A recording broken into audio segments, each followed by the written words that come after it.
আপনাদের বড় সর্দার আছে নানি? হ্যাঁ, আমার কথা তো বুঝেন নানি? সর্দারে কোনো সমস্যা করবেন? ভিডিও করো, তোমরা সারা ভিডিও করো। না ফাটাই দিয়েছে, আমারে ফাটাই দিয়েছে। যাও। আপনার ছেলে কয়জন? আমার ছেলে আছে 3 জন। 3 জন। মেয়ে কয়জন? মেয়ে 3 জন। মেয়ে 3 জন। আপনার ছেলের কোনো আপত্তি আসেনি? আপনি যে হিন্দুদের মুসলমান হয়েছেন? হ্যাঁ, নাই। আমার যে পঞ্চায়েত আছে, হ্যাঁ, এদের আমি দিয়ে যাও। এরা তো পরবর্তীতে আপনার কোনো সমস্যা করতো না তো? না বালাহরি বুঝিয়ে হোক না। আমি বুঝিয়েই করি। কেন আপনারা স্বচ্ছায় আপনারা মানে ইসলাম ধর্ম গ্রহণ করতেন? সেও জোরপূর্বক না সেও দুর্ভোগ করছেন আপনারা ইসলাম গ্রহণ করার লাগে? হ্যাঁ, আপনারা স্বচ্ছায় মন থাকছেন।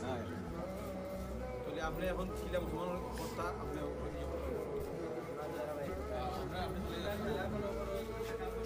এটা তো আমরা এটা করে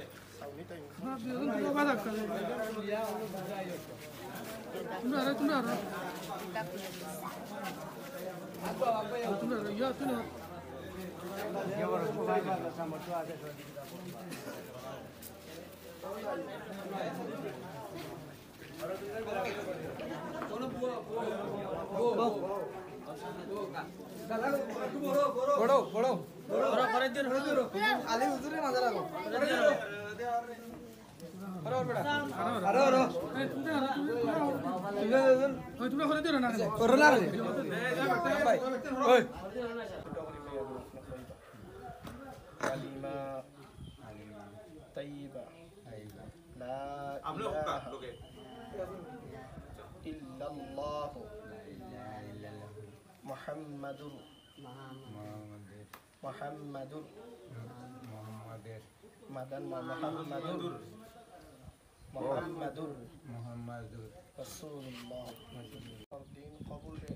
আল্লাহ দিন গ্রহণ করার তৌফিক দান ফরমাও। আল্লাহ কবুল করার তৌফিক দান ফরমাও। আল্লাহ তোমার বান্দা বান্দি আমার জীবনের বুলুকিয়াত জিন্দেগি থেকে এই মুহূর্ত পর্যন্ত যত গুনাহ করছে সব গুনাহে মাফ করে দিও আল্লাহ। এরার লগে আমরারেও মাফ করে দিও আল্লাহ।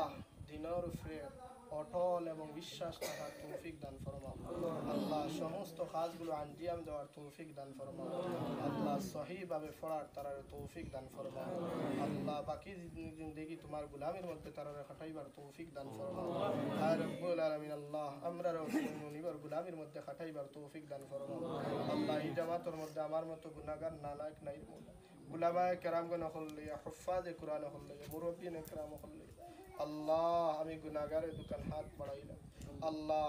আমার এই কথাবার্তা আওয়াজ রে তুমি নিবে কবুল আর মঞ্জুর আল্লাহ। বিশেষ করে তোমার গুলাম বান্দা বান্দি হলো ইসলাম ধর্মরে কবুল করার তৌফিক আল্লাহ। ইসলাম ধর্মরে কবুল করার তৌফিক আয় রব্বুল আলামিন। আল্লাহ এর জরিয়ায় খান কিয়ামতের ময়দানে আমরা প্রত্যেকের নাজাতের ফয়সালা বানাই আয় রব্বুল আলামিন। আল্লাহ আমাদের জীবনের तमाम আশা বাসনা পূর্ণ করে দাও। ওয়া সালামুন আলাল মুরসালিন ওয়াল হামদুলিল্লাহি রাব্বিল